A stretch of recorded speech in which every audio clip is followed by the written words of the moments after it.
The Life and Opinions of Tristram Shandy, Gentleman, by Lawrence Sterne. Introduction.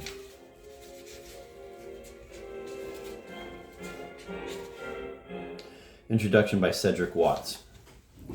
Quote, I begin with writing the first sentence and trusting to Almighty God for the second. End of quote. Sterne.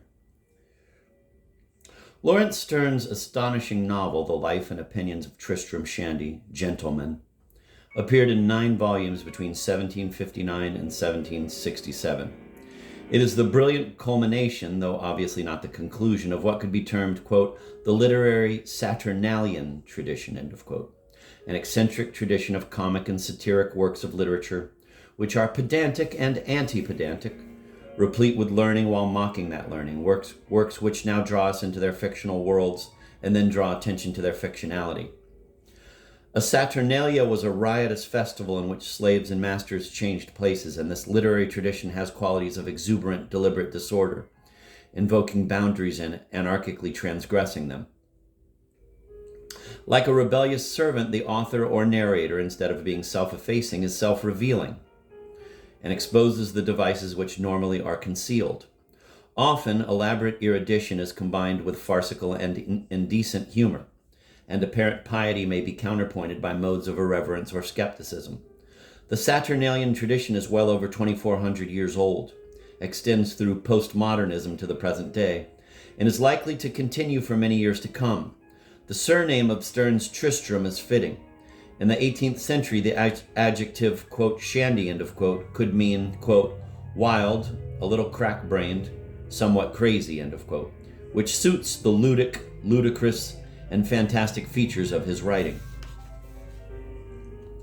If we seek precedents for Sterne's bizarrely extreme experimentation, we can find plenty. Among them are Aristophanes' The Frogs, Rabelais' Gargantua and Pantagruel, Cervantes' Don Quixote, Burton's Anatomy of Melancholy, Pope's Dunciad, with its scholarly and pseudo-scholarly paraphernalia, Swift's Tale of a Tub, and Fielding's Joseph Andrews and Tom Jones.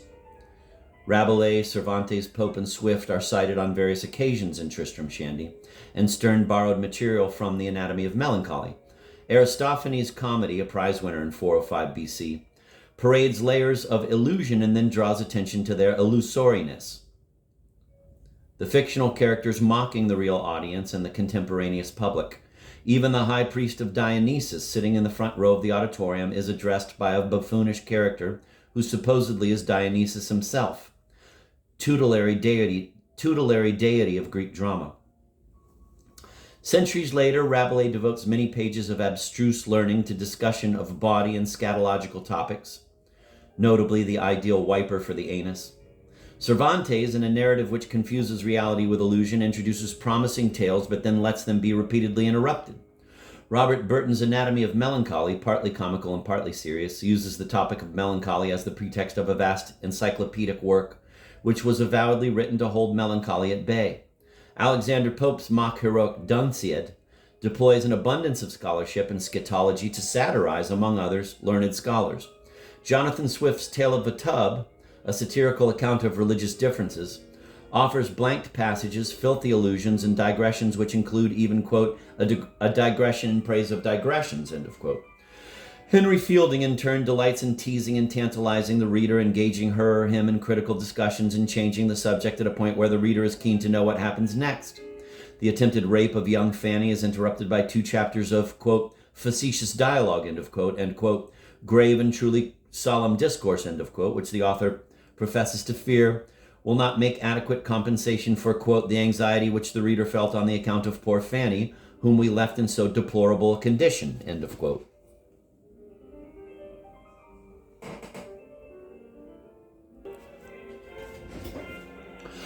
By the mid-18th century, the novel was evolving in different ways. Some novelists, notably Daniel Defoe, as in Robinson Crusoe and Moll Flanders, and Samuel Richardson, as in Pamela and Clarissa, were pursuing realism so effectively that the fictional lives resembled intimate biographies or autobiographies. Indeed, some of Defoe's writings, notably his Journal of the Plague Year, caused generic confusion. Packed with convincing empirical detail and social topicality, such works developed the realistic tradition, which would extend notably through the works of Jane Austen, George Eliot, and Arnold Bennett to the present time. Alongside such realism were works which were then termed romances. In these, the locations were exotic and the adventures often melodramatic. Here, empirical plausibility mattered less than escapism and excitement. This romance tradition incorporated the Gothic genre, and its 18th century leaders included Horace Walpole and Anne Radcliffe, followed by Mary Shelley, Edgar Allan Poe, and Wilkie Collins. Much later, a famous practitioner was Stephen King. Another way of responding to the realist tradition was satirical and comical. The fantasy of Swift's Gulliver's Travels mocked supposedly veracious travelers' narratives,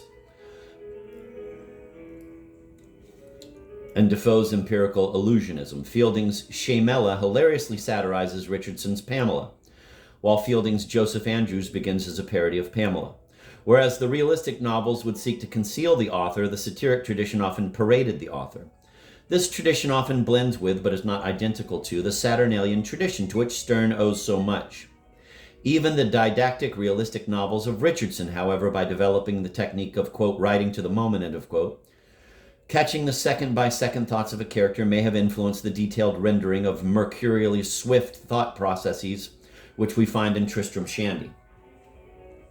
Nevertheless, although there were precedents for much of Sterne's experimentation, what emerged as Tristram Shandy was a vastly anarchic work, which managed to combine the appeal of a vividly populated autobiographical novel with that of a bizarre experiment, which involves the reader in a giddying series of discussions of literary techniques, causality, character, and mortality, and includes games with the very nature of discourse, whether oral, written, dramatic, or mutely gestural. Sometimes the medium of print is mocked. The narrator, ostensibly Tristram himself, is variously engaging, seductive, irritating, accusatory, teasing, bewildering, bawdy, pious, sentimental, cynical, in short, perennially lively and distinctive, a literary presence like no other.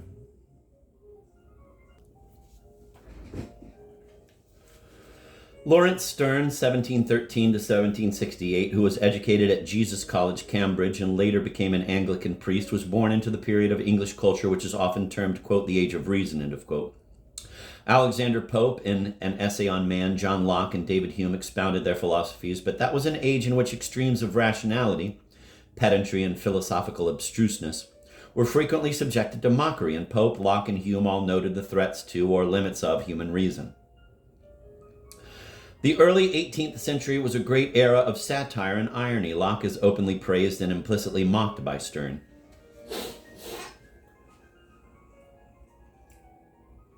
In chapter 33 of his An Essay Concerning Human Understanding, Locke noted that while some ideas are naturally associated, others are unnaturally associated. As an example of the latter, he cites a gentleman who, having learned to dance in a room which contained a trunk, was thereafter able to dance only in a location where that trunk was placed. Many religious controversies, says Locke, stem from false associations. This is a, quote, sort of madness, end of quote, which, quote, universally infects mankind, end of quote, and needs, quote, prevention and cure, end of quote. Sterne seems to delight in the comic potential of Locke's unnatural associations and casts doubt on the possibility of, quote, prevention and cure, end of quote. What deeply troubled the philosophical Locke has richly entertained the mercurial Sterne.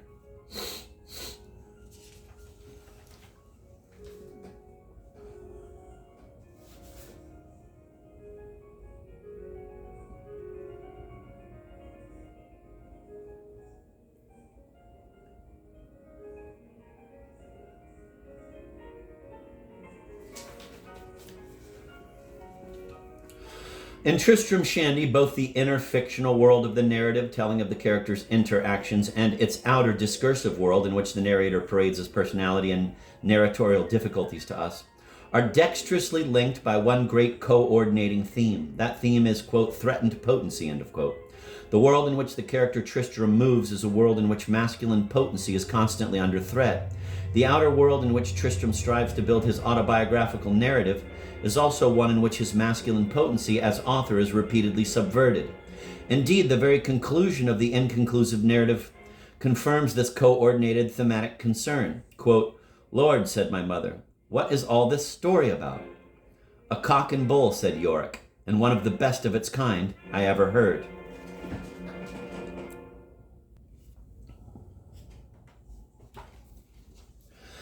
In one respect, this is a comment on the whole work that has preceded that dialogue. A cock and bull story is a jocular story which is preposterous, nonsensical, but still entertaining. And the later use of the vulgar term bullshit, meaning nonsense, comes to mind. It is related to the shaggy dog story, a deliberately anticlimactic anecdote. As we have seen, Parson Yorick, who at times becomes Sterne's main representative in the fictional world, makes the declaration that of cock and bull stories, the story of Mr. Shandy's bull is, quote, "one of the best of its kind," end of quote. And given the remark's terminal place in the work, it seems also to be an immodest praise of Tristram Shandy as a whole, which in scale certainly constitutes one of the most gargantuan works in the Saturnalian tradition.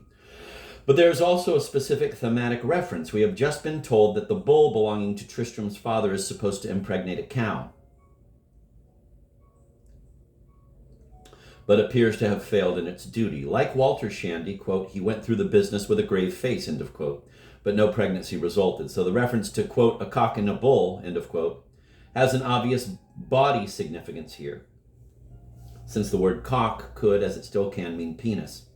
The bull appears to lack sufficient virility, and because it not only belongs to Mr. Shandy, but also in demeanor resembles him, it impugns his standing too, as the ambiguity of standing indicates. Sterne's bawdry is infectious. Repeatedly, the chances that Mr. Shandy's family will extend into the future seem to be reduced. Certainly, Mr. Shandy has produced 2 sons, but one of them dies, leaving only Tristram to carry on the line. And circumstances seem to be scheming to prevent Tristram from doing so. Mr. Shandy believes that the circumstances of conception, indeed of the very moment of insemination, are crucial to the well-being of the offspring. And, lo and behold, at the very inception of the narrative and of Tristram, we are told that the vital energies are dissipated at the crucial moment. Mr. Shandy, about to have a sexual orgasm, is interrupted by his wife. "Pray, my dear, have you not forgotten to wind up the clock?" Thus, instead of being launched with vigor into life, poor Tristram is engendered by an enfeebled flow of semen. The animal spirits are dispersed, and the poor spermatozoon may have reached his journey's end miserably spent, his muscular strength and virility worn down to a thread. Page 4.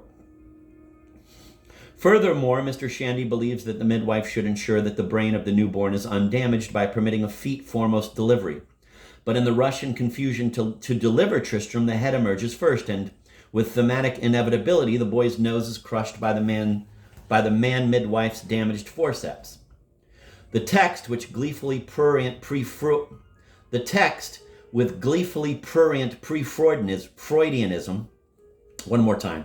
The text, with gleefully prurient pre-Freudianism, repeatedly makes the point that the nose is a symbolic representative of the penis, and therefore a damaged, flattened nose augurs badly for Tristram's powers of paternity.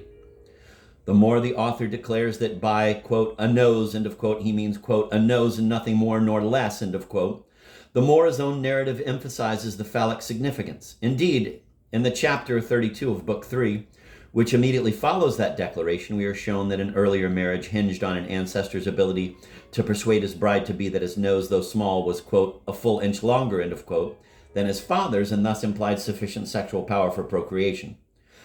If you doubt the pervasiveness of this novel's concern with sexual adequacy, consider the apparently digressive tale of Futatorius and the hot chestnut. The nut, predictably, somehow falls into the open flies of his breeches and threatens to emasculate him. Again, the widow Wadman loves Toby, but will not proceed in the matter until she is reassured that his war wound in the groin has not impaired his virility. The wound, nevertheless, was perilously close to his genitalia. Tristram's father believes that a person's character is decisively influenced by the given name.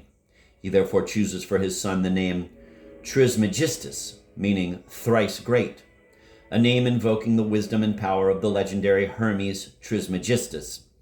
As Walter Shandy explains to his brother-in-law, quote, "This Trismegistus was the greatest Toby of all earthly beings. He was the greatest king, the greatest lawgiver, the greatest philosopher, and the greatest priest, end of quote. Page 194.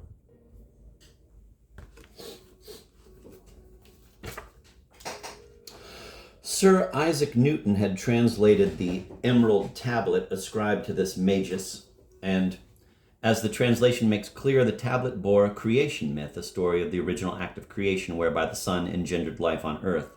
So the name Trismegistus invokes potency. Not only the power of wisdom and authority, but also procreative potency. After his son's birth, the baby's survival is in doubt, so that Walter fears that the good name will be wasted. The infant survives, but needless to say, the father's plans are, as usual, frustrated. The maidservant Susanna, who is entrusted with passing the name to the priest, hesitates in uttering it, and the priest thinks that it should be Tristram. So our hero is baptized not with a name of power, but with an ill-omened name. Tristram suggests sadness, from Latin tristius, French triste, and is, in any case, the aptly melancholy name of the doomed lover, namesake of the Tristan and the legend of tragic courtly love, which would one day become a great Wagnerian opera, Tristan und Isolde. Walter, page 38, regards it as the worst name in the world, a melancholy dissyllable of sound, unison to nincompoop, and able to produce only the mean and pitiful. Since the legendary grail-questing lover, Tristram or Tristan, never fathers a child, the name again augurs ill for the continuation of the house of Shandy. Having narrowly survived the vicissitudes of conception and birth, our unfortunately named Tristram reaches the age of 5, but again has his virility threatened. On one fateful occasion, the lad needs to urinate, and the maidservant finds that someone has forgotten to put a chamber pot under his bed. So, lazily, the maid raises the sash window and exhorts him to crouch on the window ledge to urinate outwards. Predictably, the sash window is faulty, as Corporal Trim has removed part of its mechanism when constructing a model battlefield for Uncle Toby. So, as Tristram attempts to urinate, the sash window comes crashing down like a guillotine and almost castrates him. But not quite. It's such a close shave that he is actually circumcised. Then, in a scene of slapstick farce, the cataplasm, which is supposed to heal the wound, is hurled by the enraged Slop at Susanna and by the indignant Susanna at Slop. Later, as an adult, Tristram is threatened by consumption. We are told that by traveling abroad to the warmer climate of southern France, he hopes to outdistance death. So now the chances of fatherhood are threatened by the Grim Reaper himself. Lawrence Sterne, who would die of consumption, i.e. pulmonary tuberculosis, made similar journeys on the continent, impelled partly by the quest for kinder climates. As far as we can tell, Tristram never becomes a father, so it appears that his line will become extinct. Sterne and his wife, however, had one child who survived to adulthood, Lydia. His marriage was a failure as he was repeatedly unfaithful, and his wife had a nervous breakdown. Sterne wrote numerous romantic letters to a young married woman, Eliza Draper, which were published in 1773. The narratorial counterpart to physical fatherhood may be regarded as the ability to father a complete narrative with a beginning, middle, and end. Appropriately, then, one of the immediately striking characteristics of Tristram Shandy is that the narrative is constantly waylaid, impeded, ambushed. Tristram finds that if he seeks a source for an incident, he is caught up in seemingly infinite regression. One thing is caused by another, and that by another. The pursuit of causality captures only absurdity. Time expands to engulf the pursuer.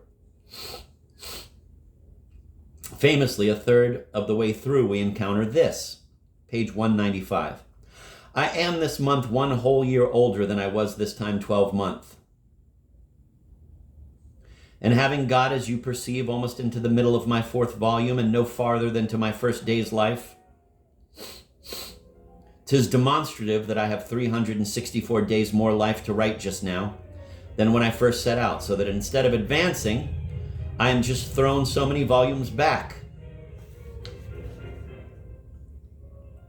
I should live just 364 times faster than I should write, he adds. It must follow, and please your worships, that the more I write, the more I shall have to write. End of quote. In short, his literary coitus is not only repeatedly interruptus, it is also impotent as a capturing of a life, and the supposed autobiography never reaches completion and never will.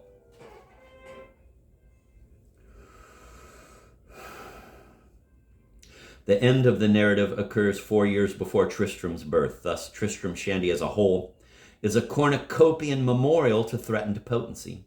Stern, suffering from tuberculosis and seeing himself as a figure pursued by death, has transmuted the threat to life into a series of threats to procreation.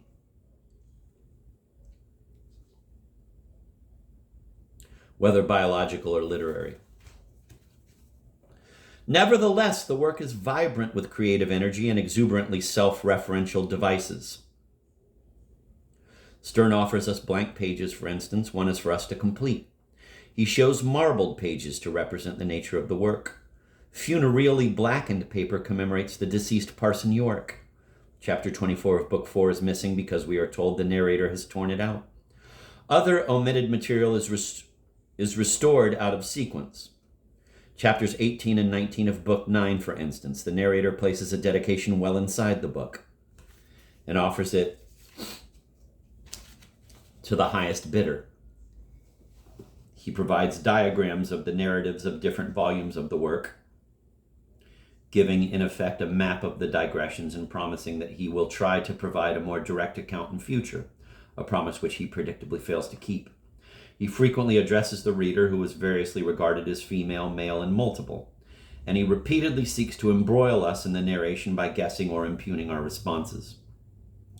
He hints at coarse meanings but blames us for drawing coarse inferences. He veils vulgarity or obscenity by using asterisks or dashes, so that we are lured into filling the gaps. He teasingly parades his erudition by offering material in Latin, Greek, and French.